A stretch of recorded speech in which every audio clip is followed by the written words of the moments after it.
ಅರ್ಚಕರ ವಿಷಯವಾಗಿ ಒಂದೇ ಜನಾಂಗಕ್ಕೆ ಸೇರಿದ ಮುಖಂಡರ ಒಳ ಜಗಳದಿಂದಾಗಿ ಶ್ರೀರಂಗಪಟ್ಟಣ ತಾಲೂಕಿನ ಪಿಹಳ್ಳಿ ಗ್ರಾಮಕ್ಕೆ ಸೇರಿದ ಶ್ರೀ ಉಂತೂರಮ್ಮ ದೇವಾಲಯದ ದೇವಿಗೆ ಈ ಬಾರಿಯ ಶಿವರಾತ್ರಿ ಹಬ್ಬದಲ್ಲೂ ಪೂಜೆ ಇಲ್ಲದಂತಾಗಿದೆ. ದೇವಾಲಯದ ಪೂಜೆಯ ಜವಾಬ್ದಾರಿಯು ಗ್ರಾಮದ ದಲಿತ ಜನಾಂಗದವರಿಗೆ ಸೇರಿದ್ದು, ಪೂರ್ವಿಕರ ಕಾಲದಿಂದಲೂ ಅವರ ಜನಾಂಗದವರೇ ಪೂಜೆ ನಡೆಸಿಕೊಂಡು ಬರುತ್ತಿದ್ದಾರೆ ಎನ್ನಲಾಗಿದೆ. ಇದೀಗ ಅರ್ಚಕರ ವಿಷಯವಾಗಿ ನಡೆಯುತ್ತಿರುವ ಒಳ ಜಗಳದಿಂದಾಗಿ ದೇವಾಲಯಕ್ಕೆ ಮತ್ತೊಮ್ಮೆ ಬೀಗ ಹಾಕಲಾಗಿತ್ತು.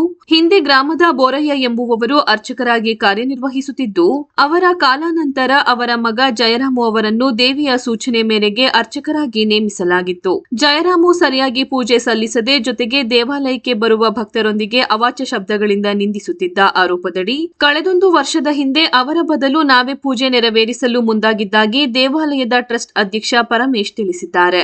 ಈ ಬೆಳವಣಿಗೆಯನ್ನು ಖಂಡಿಸಿ ಅರ್ಚಕ ಜಯರಾಮು ನ್ಯಾಯಾಲಯದ ಮೆಟ್ಟಿಲೇರಿದ್ದರಿಂದ ಕಳೆದ ಬಾರಿಯ ಶಿವರಾತ್ರಿ ವೇಳೆ ದೇವಾಲಯಕ್ಕೆ ಬೀಗಮುದ್ರೆ ಒತ್ತಲಾಗಿತ್ತು.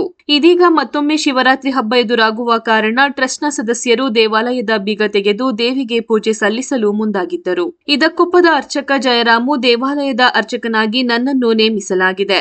ನನ್ನ ಗಮನಕ್ಕೆ ತಾರದೆ ಪ್ರಕರಣ ನ್ಯಾಯಾಲಯದಲ್ಲಿದ್ದರೂ ಬೀಗ ಹೊಡೆದು ಬೇರೊಬ್ಬರಿಂದ ಹೇಗೆ ಪೂಜೆ ಮಾಡಿಸುತ್ತೀರಿ ಎಂಬುದಾಗಿ ಅರಕೆರೆ ಪೊಲೀಸ್ ಠಾಣಾ ಮೆಟ್ಟಿಲೇರಿದ್ದಾರೆ. ಹೀಗಾಗಿ ಮತ್ತೊಮ್ಮೆ ದೇವಾಲಯಕ್ಕೆ ಬೀಗ ಹಾಕಲಾಗಿದ್ದು, ಒಂದೇ ಜನಾಂಗದವರ ಒಳ ಜಗಳದಿಂದಾಗಿ ದೇವಿಗೆ ಈ ಬಾರಿಯೂ ಶಿವರಾತ್ರಿ ಹಬ್ಬದಂದು ಪೂಜೆ ಇಲ್ಲದಂತಾಗಿದೆ. ಸಹಸ್ರ ಸಂಪ್ರದಾಯವಾಗಿ ನಡ್ಕೊಂಡ್ ಬಂದಿದ್ದು ಪೂಜೆ ಪುರಸ್ಕಾರ ಎಲ್ಲ ನಡ್ಕೊಂಡು ಮತ್ತೆ ಒಡೆದು ಮುಡಿರುವಂತ ದೇವರು ಇದು ಭಾರಿ ನಿಷ್ಠವಾದ ದೇವರು. ಅದರಿಂದ ದೇವ್ರು ನಿಲ್ಲಿಸೋದು ಬೇಡ, ಹತ್ತೂರ್ಗೂ ಏನು ತೊಂದರೆ ಆಗೋದು ಬೇಡ. ಇದು ಉಂತೂರಮ್ಮನ ದೇವಸ್ಥಾನ ಅಂದ್ಬಿಟ್ಟು ತುಂಬಾ ಫೇಮಸ್ವಾದ ದೇವಸ್ಥಾನ ಸರ್. ಇದು ಮಹಾಶಕ್ತಿ ದೇವತೆ ತಾಯಿ. ಅದರಿಂದ ಹೊರ ಎಲ್ಲ ನಡೀತಿದ್ದು ಎಲ್ಲ ಇದು ಮಾಡಬೇಕು ಅಂತ ಉದ್ದೇಶ ಮಾಡ್ತಿರೋದು. ಇಲ್ಲಿ ಯಾರು ಗುದ್ದಾಡಬೇಕು, ಹೊಡೆದಾಡಬೇಕು, ಕಿತ್ತಾಡಬೇಕು ಅಂತ ಯಾರಿಗೂ ಮನಸ್ಸಲ್ಲಿಲ್ಲ. ಅಷ್ಟೇ ಸರ್. ಇನ್ನೇನು ನಡೀತಾರೆ ಸರ್. ನಮ್ಮ ಹೆಸರು ಪಿ ಜೆ ಪರಮೇಶ್ ಅಂದ್ಬಿಟ್ಟು ಶ್ರೀ ಉಂತೂರಮ್ಮ ದೇವಸ್ಥಾನ ಅಧ್ಯಕ್ಷರು ಸರ್. ಸರ್, ನಾನು ಶ್ರೀ ಉಂತೂರಮ್ಮ ದೇವಸ್ಥಾನ ಪೂಜಾರಿಯಾಗಿ ಕಾರ್ಯನಿರ್ವಹಿಸ್ತಾ ಇದ್ದೀನಿ. ಇದು ಪ್ರೈವೇಟ್ ಸ್ವಂತ ದೇವಸ್ಥಾನವಾಗಿದ್ದು ಇದು ಮುಜರಾಯಿಗೆ ಸಂಬಂಧಪಟ್ಟಿಲ್ಲ. ಇದರ ವಿಚಾರವಾಗಿ ಅವರು ಕೆಲವು ವ್ಯಕ್ತಿಗಳು ನನಗೆ ತೊಂದರೆ ಕೊಡ್ತಾ ಇದ್ದಾರೆ. ಆದ್ದರಿಂದ ಅವ್ರು ಬೀಗ ಹಾಕಿದ ನಂತರ ನಾನು ಕೋರ್ಟಿಗೆ ಹೋದ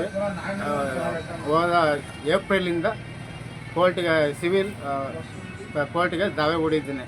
ಅದು ಕೋರ್ಟ್ ನಡೀತಾ ಇದ್ರು, ಇನ್ನೂ ಆದೇಶ ಆಗದೇ ಇದ್ದರು. ನಮ್ಗೆ ಆದೇಶ ಆಗದೆ ಅಂತ ಹೇಳಿ ಅವರು ಅಕ್ರಮವಾಗಿ ನಿನ್ನೆ ಅಂದರೆ 24/7/2025 ಬೆಳಗ್ಗೆ 10:30ರಿಂದ ಅದರೊಳಗೆ ಬೀಗ ಹೊಡೆದಿರ್ತಾರೆ.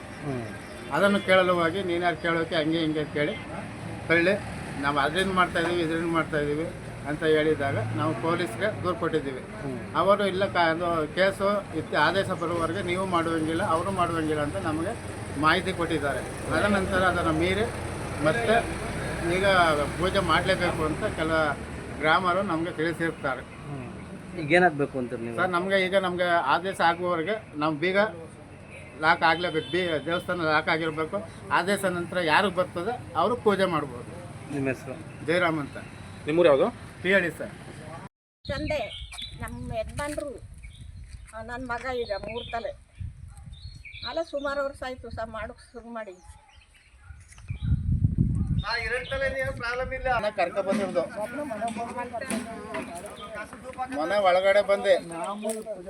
ಇದು ವರ್ಷದ ಪೂಜೆ ಅಲ್ಲ ಸರ್. ಇದು ಮಾಮೂಲಿ ವಾರ ಬಂದಾಗ ಯಾರು ಫೋನ್ ಮಾಡ್ತಾರೆ. ಇದು ಮಂಗಳವಾರ ಶುಕ್ರವಾರ ಪ್ರತಿ ವಾರದಲ್ಲಿ 2 ದಿನ ಪೂಜೆ, ವಿಶೇಷ ಪೂಜೆ, ಅಮಾವಾಸ್ಯೆ ಹುಣ್ಣಿಮೆ ಮತ್ತು ಭಾನುವಾರ. ಈಗೆಲ್ಲ ನಾವು ಪೂಜೆ ಮಾಡ್ಕೊಂಡ್ಬಂದು ಇವರು ನಮ್ಗೆ 1 ವರ್ಷದಿಂದ ತೊಂದರೆ ಕೊಡ್ತಾವ್ರೆ.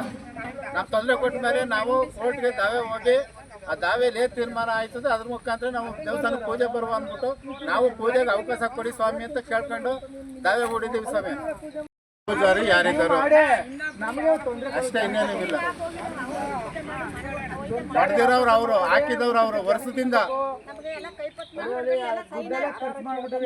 ಈಗ ನಮಗೆ ತೊಂದರೆ ತಗ ಬರೋಕ್ ಕೊಡೋದು, ಗಲಾಟೆಗೆ ಬರೋಕ್ ಕೊಡೋದು. ಈಗ ನಾವು ಬೀಗ ಹಾಕೋಕ್ಕೆ ಅವಕಾಶ ಕೊಡಬೇಕು. ನಾನು ಆಲ್ರೆಡಿ ಸ್ಟೇಷನ್ ಕೊಟ್ಟಿದ್ದೀನಿ. ಹೇಳಿದ್ದಾರೆ ಮಾಡುವಂಗಿಲ್ಲ ಅಂತ ಅವರು ಹೇಳಿದ್ದಾರೆ ನನಗೆ. ಇಲ್ಲಿ ಗುಂಪಲ್ಲಿ ಗಲಾಟೆಗೆ ಬಂದರೆ ನಾವೇನು ಮಾಡೋಕ್ಕಾಗಲ್ಲ. ಮಾಡುವಂಗಿಲ್ಲ ಅಂತ ಹೇಳಿದ್ದಾರೆ. ಸ್ಟೇಷನ್ ಕರೆಸಿ